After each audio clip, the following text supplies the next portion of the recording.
And I think, see if we've got our first choice of Denier, Van Dijk, Lustig and Izagiri, and Izzy's not in one of his mental modes, I think that's a very decent backline. And if we can get that consistently for the rest of the season, that's not... I mean, Gordon and goals as well, that's not too bad a defence.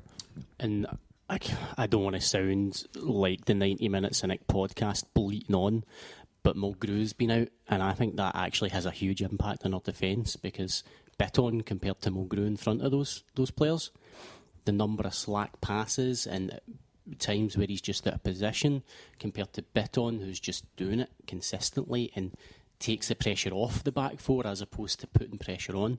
I genuinely think that has an impact on the defence. It's a great point, and it's something we always talk, we do hark on about Mulgrew, and at this point, you know what, it's not necessarily that fair to start criticising Charlie Mulgrew when he's not playing. But in comparison, no. The point is, what I'll say is, and this is just different styles of football. Charlie Mulgrew, whenever he gets the ball, stops the ball. He always stops the ball, and he looks up, and the flow of the game stops. Do you not think Commons does that as well? Yeah, no, Commons does do it, right? But different positions. And I'm not saying Commons, different positions. The point is, if you compare him to Bitton lets the ball flow through him. He always makes the play flow. And as I say, Brown's sometimes guilty of just completely stopping the play as well. But Brown's got other attributes that... His wee captain badge was bristling as you said that there. Bowdy wearing the captain's Celtic top with the captain's armband on it. One thing I would say about Beaton, I thought at the weekend, which is probably the only thing that worries me about him, is that I think sometimes he can be quite flat-footed. Now, I'm not saying it happens a lot, but I think sometimes he can be a bit flat-footed, and it did happen. Was it quite early on in the Ross County game? He lost possession. I think he'd been closed down by 3 players, to be fair, but he'd lost possession because he was quite slack with it, and it led to a chance. And I just think sometimes he doesn't look as if he's on his toes. There's no doubt that Bitton is still raw as well. Bitton hasn't, he's not played hardly this season. I mean, he's on a run of maybe 10 or 11 games now, but you're talking about from late November. So, I mean, he's still a young boy. He's still learning his game. And as we said before, someone like Charlie Mulgrew, he's the wrong side of 20 compared to Bitton. He's not going to... I just don't see how he can improve his game. Anyway, we're not going to sit here and shit all over Charlie Mulgrew. Maybe we are we? Let's bide our time. Let's think of some really... Let's not rule it out. Aye. How about that?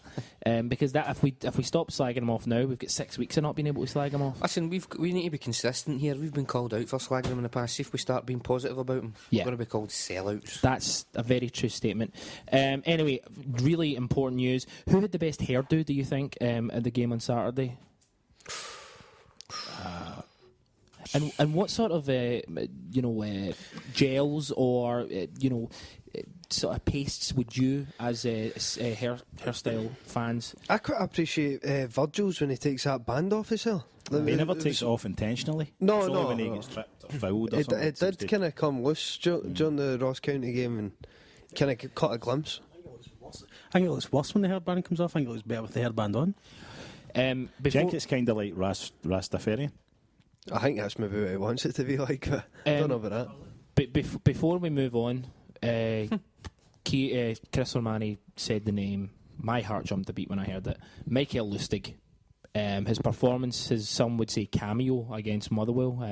He came on the second half, scored 2 goals, 2 terrific goals, hit the bar with his third opportunity.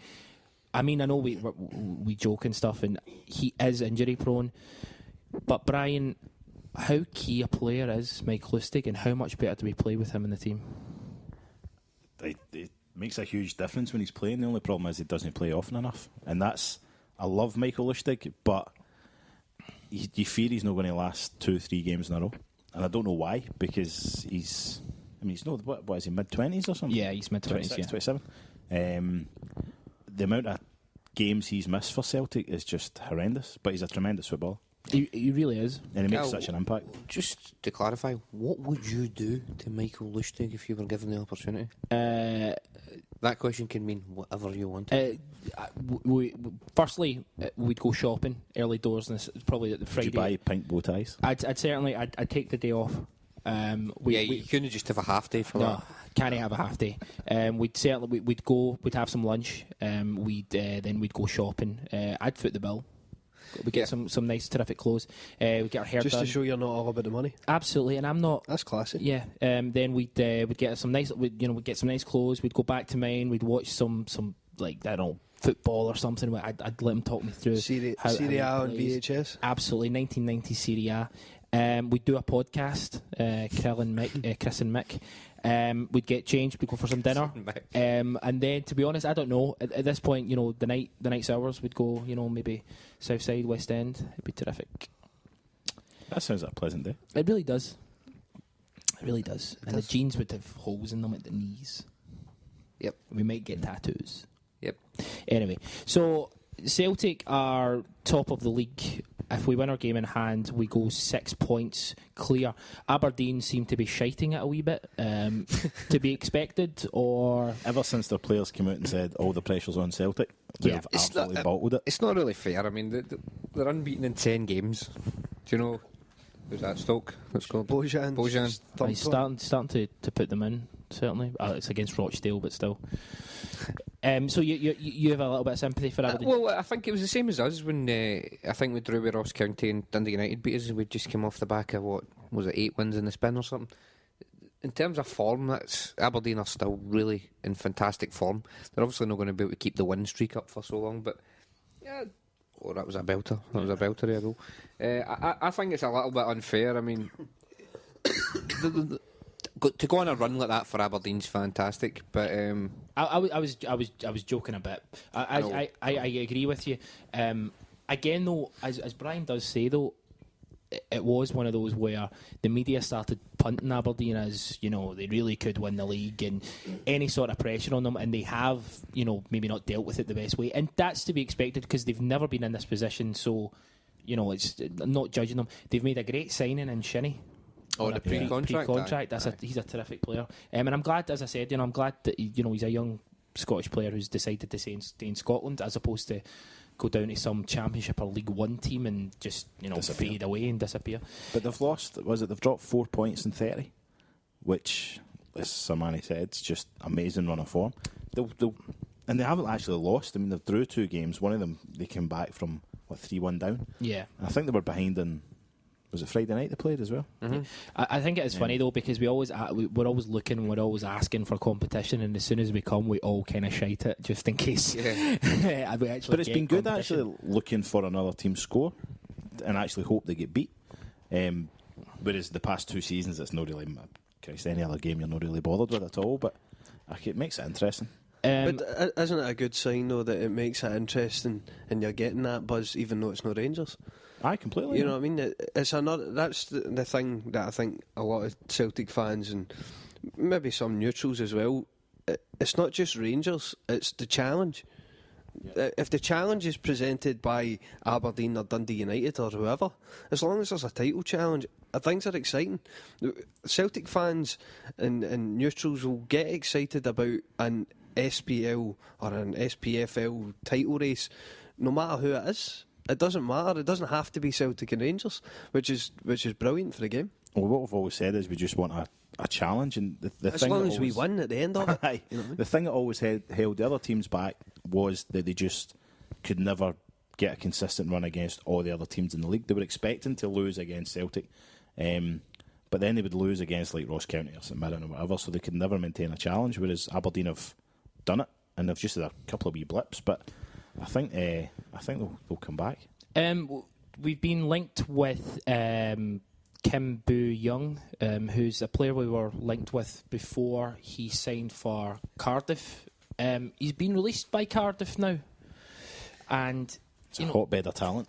Hotbed, certainly is. I'm working under the assumption that he's been released from Cardiff because he's pish. Is that why? Well, this is my point would be, why would we go back in for a player who has failed at a club like Cardiff? Well, look at the last Shanna we got for Cardiff. Well, that's Shanna. Scanner, good word.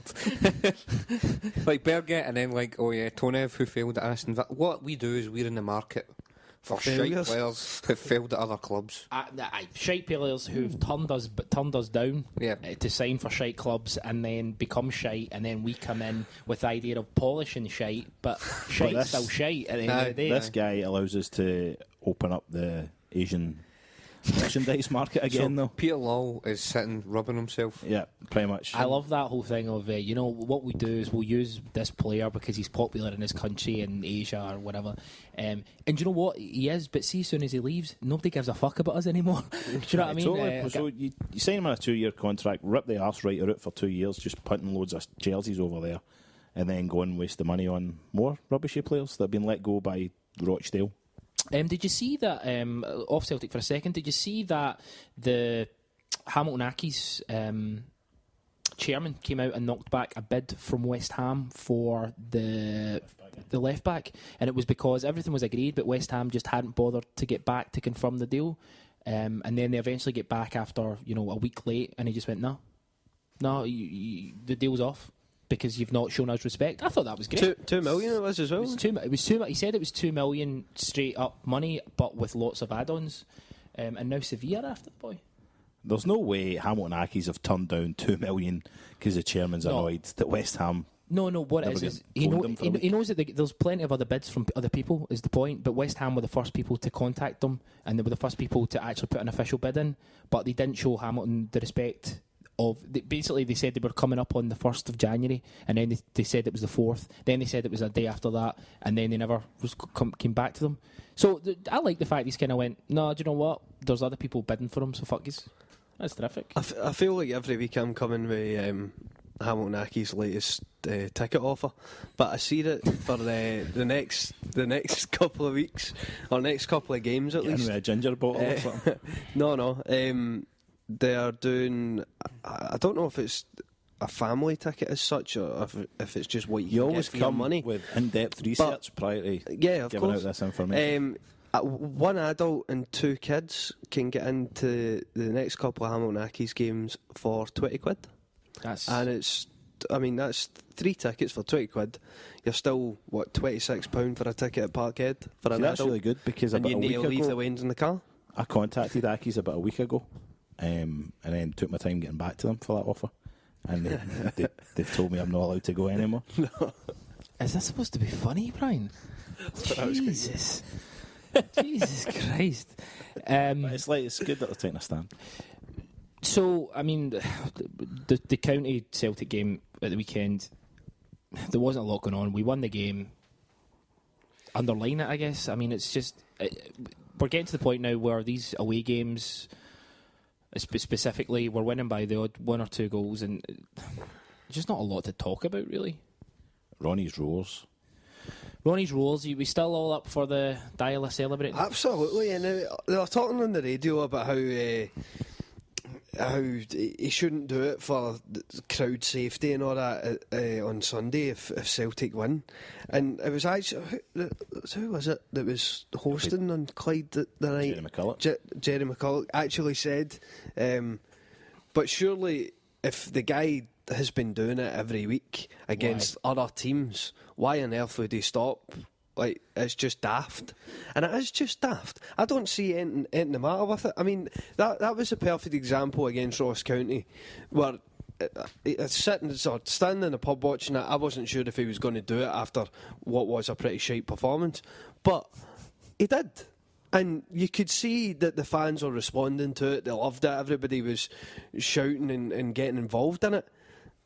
If the fans are standing there not reacting and thinking it's terrible, it would be a different matter. But everybody clearly enjoys it when they're at the games. Yeah. I think you should keep doing it. I could understand if he ran up to the opposition fans and stuff. Yeah, doing exactly. It. But he's not. He's going to the Celtic fans. Why would there be an issue with the Celtic manager celebrating with the Celtic fans? I think it's amazing. The only thing I don't like is that Celtic have christened it Ronnie's Rose. It sounds like a pure... Yeah, the Celtic official Twitter are calling it Ronnie's Rose. It sounds like a T-shirt. Really bad T-shirt, children's DVD. TV show or something. I heart Ronnie's Roars. We can get you one with a wee captain's armband on the side. Up there, Annie's Roars. Okay, as I say, one strong point from the last week would be the Motherwell game.